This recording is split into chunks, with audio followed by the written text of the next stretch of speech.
Yeah, semi-final tomorrow. Looks like he might make a change at the top of the order. There's a chance that we can make a change. Obviously, don't announce the team until the toss, but there's a chance there could be a change. Mentioned after the last game that we're getting to the business end of the tournament and we need to produce results.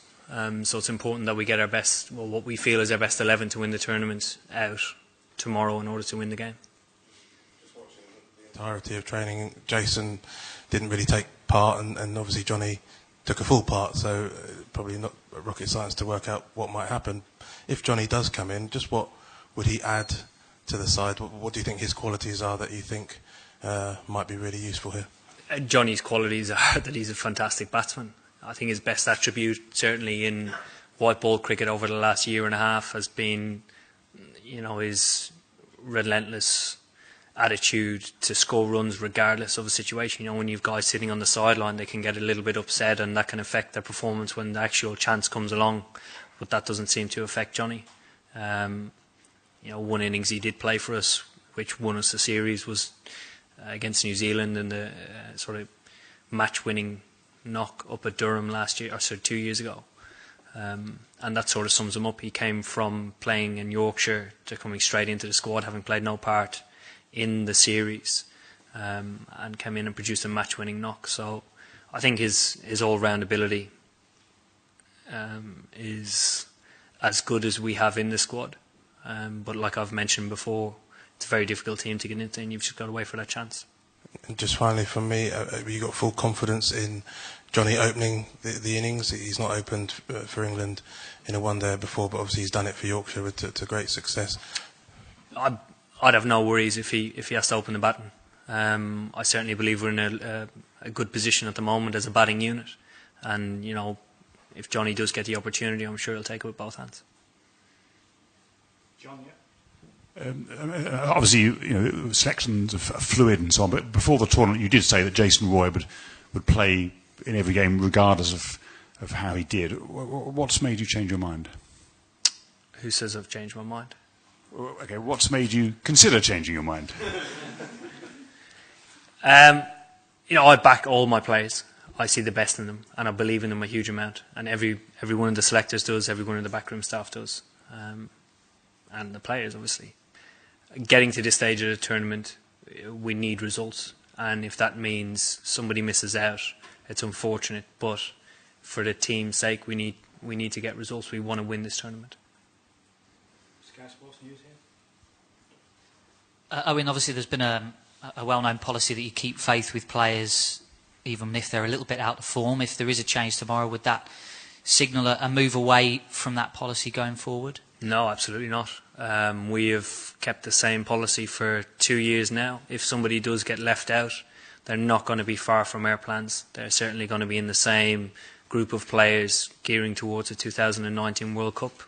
Certainly in white ball cricket, we have a collective group that I don't see us venturing that far out of, maybe 3 or 4 more players towards that World Cup, because we need to get experience on the guys' belts. We've had a little bit of success and we've played the right brand of cricket, but getting games on the guys' belts in order to win a World Cup is very important, because when you get to the latter stages of a World Cup, you need to have, say, 100 games under your belt in order to produce your best at that stage. And obviously it's a conundrum when you make a change to a side, but do you have to bear in mind a player's state of mind? How is Jason's state of mind? If there is a change, would it perhaps do more damage to him going forward if making a change at this stage of a competition? You obviously consider all aspects of a player's, I suppose, game, and what was that? So yeah, it is important, but ultimately, at this stage of the tournament, it's about the team. Collectively as a group, we're very good together, and that we have the support around us to, I suppose, back up any decision that's made. Yes.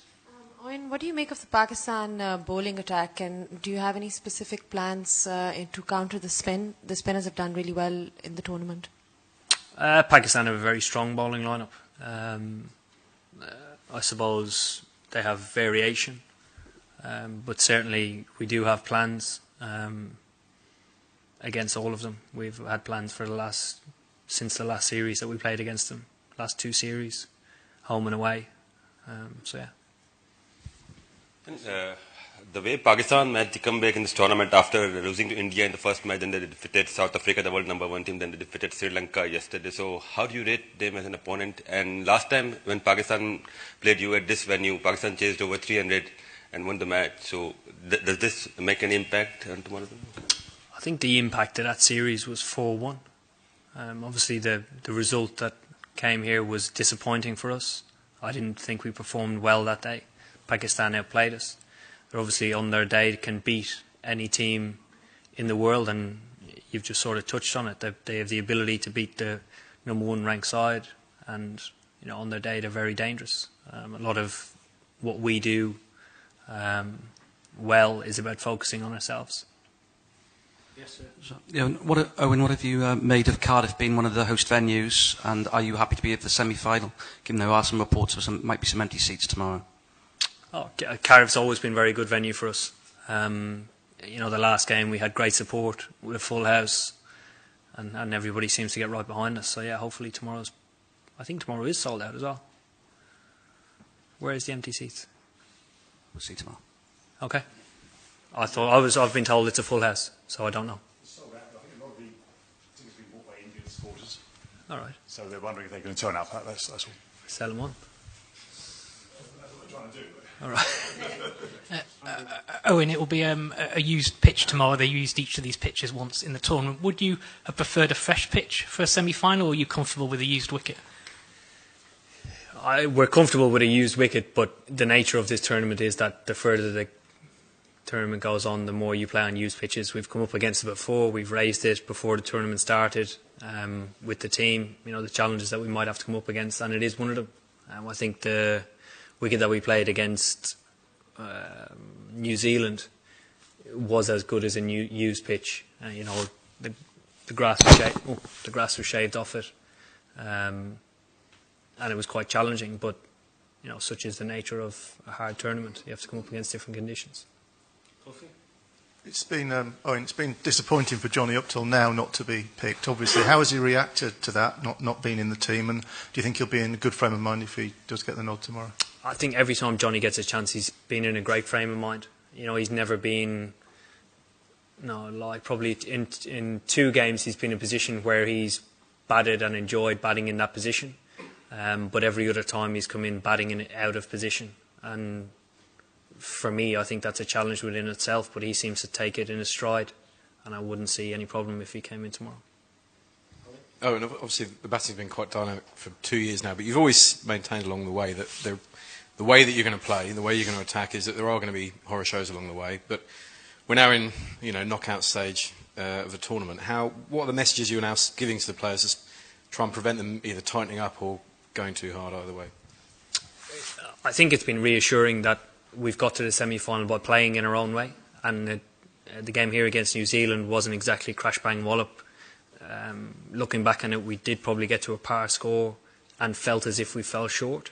And beating a strong side like New Zealand with a par score is a huge strength. So I think part of playing positive cricket, we've adapted well and played a lot smarter cricket in this tournament. So I think just continuing to play our own game and reinforcing that our own game works. Julian, then a couple more, please. Yeah. Did you watch the game yesterday? And if you did, what did you make of it? I probably watched 2 hours of the first innings and about an hour and a half of the second innings, and then I travelled down. It looked a good game. It looked quite competitive. The wicket looked good, a little bit slow, but yeah, very competitive game. Do you think there's potential vulnerability in the Pakistan top order that your attack can exploit? Who knows? We'll find out tomorrow. John, might be done.